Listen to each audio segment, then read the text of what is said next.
Good afternoon, Maddie. How are you? I'm well. Hi, I'm Maddie. I'm one of the resident artists here at Art in Motion, and I'm from St. Paul, Minnesota. Yeah, and you're part of the MCAD program at MFA. Your second year Yes. in MFA? Yep, second year in the MFA program. Yeah. So you come to us with the interesting background of having a lot of other experiences before you went on to get your master's degree in art. Can you tell me a little bit about that? Sure. So I went to Lawrence University in Appleton, Wisconsin from 2002 to 2006, and I got a degree, liberal arts degree in studio art and philosophy. And then I wound up going into the culinary field for work after I left school and spent a long career working in all different kinds of kitchens. And then I had the opportunity to start my own business. So I worked in, 2011 to 2013 or so on a private dining service for the University of Minnesota faculty and staff, a retirement community. And then I met my future business partner working at a steakhouse in St. Paul, and the two of us went into business together in 2015 making bone broth. So now I have a bone broth company called Taking Stock Foods, and we're working on our 10th year in business. And it's a business that we designed to be something that we could have life outside of work.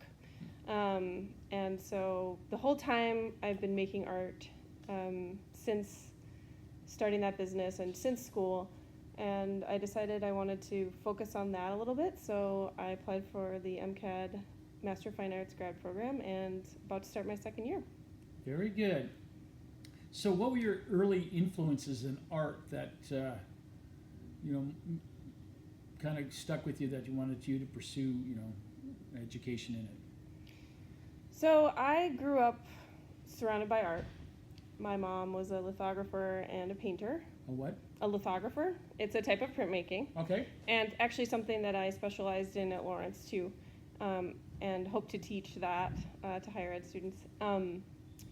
So we grew up going to museums, and I had a lot of art just around me. My dad's a wood carver too, and we're all pretty musical, so that started my interest, and I think I've always gravitated toward abstract painters. Early influences were Sonia and Robert Delaunay, who do a lot of kind of colorful circles, and you'll see a lot of spheres and circles in my work. Vasily Kandinsky, we had a Kandinsky painting of a railroad with a little red figure. It was kind of in the liminal space, so sort of abstract, sort of realistic, and I think that I kind of took a lot of influence from that. And then Paul Klee is another big influence of mine. Just seeing kind of like abstract work from the early to mid-century a lot when I grew up, I think had a huge impact on me. I see you seem to like to, with your stay here, do a lot of the greens, the blues. Is that something you kind of gravitate to a little bit? Yeah, absolutely. Because of the setting here in Holdingford and the opportunity to be on the trail, the Lake Wobegon Trail on the bike, I've taken in a lot of the natural colors that are in the landscape. And it's also part of kind of a continuing conversation of my palette having to do with loosely depicting nighttime scenes. So there's a lot of blue and a lot of yellow. The yellow tends to represent light.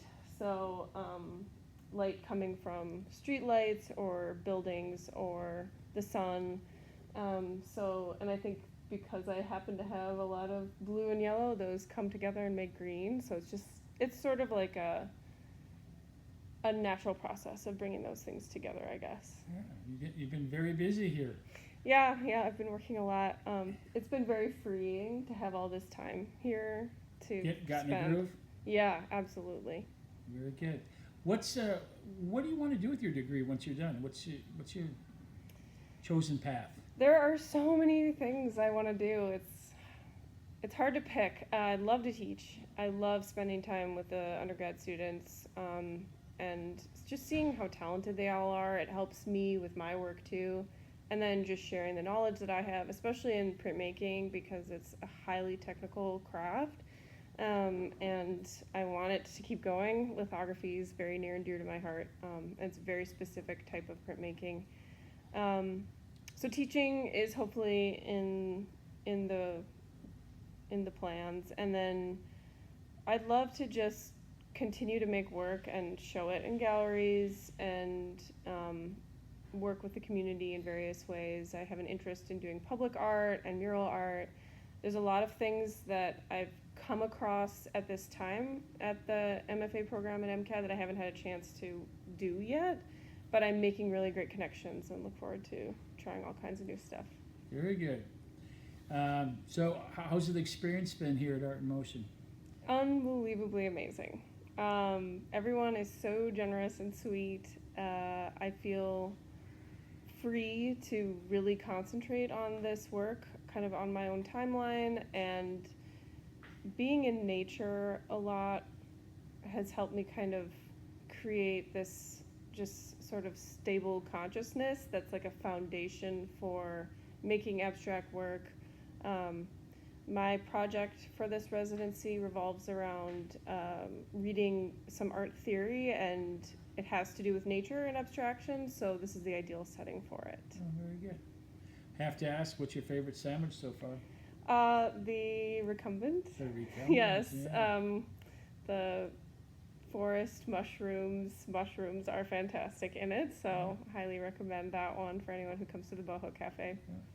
And we had a nice road trip to go see Sarah Drake and her display at the Paramount with her Hearts in Action, and we got to see Mary Bruno's printing press, and that was a nice evening as well to see some of the local Central Minnesota artists. It was so great to spend time with those two artists in particular who are so active in the community. It's really inspiring, and I want to take more classes with Mary. I just love the vibrant arts community that's up here that I didn't really know about, and I'm so happy that we have a partnership with MCAD because I want to keep doing stuff up here. Well, we definitely have enjoyed your time, and hopefully we'll get to see you down the road with some exhibits. Awesome. Thank you so much. Very good. Thank you very much.